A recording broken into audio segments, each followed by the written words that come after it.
The price elasticity of demand measures how responsive consumers are to changes in price. The name here really says it all. We're examining how price changes affect consumers. So price elasticity measures how consumption, or the quantity demanded,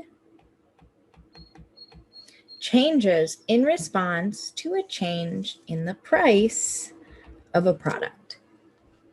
Recall that price changes will never shift the demand curve. So here we're examining movements along the demand curve.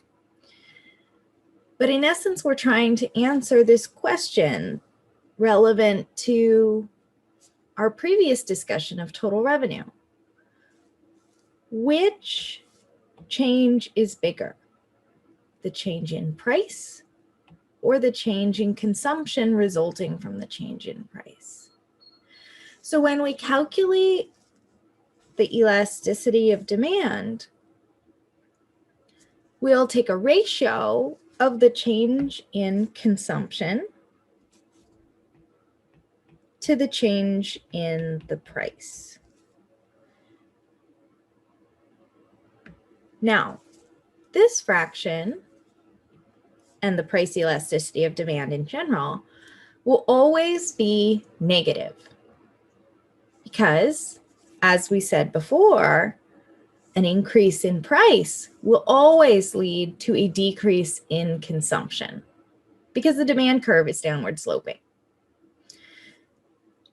Although this fraction is always less than 0, it's negative, that's not really what we're interested in.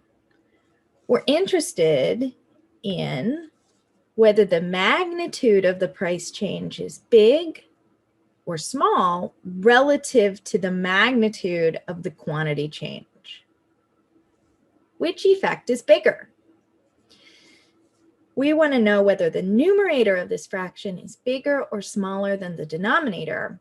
And so instead of paying attention to whether it's positive or negative, since it will always be negative, we pay attention to whether or not the fraction is larger or smaller than 1 in magnitude.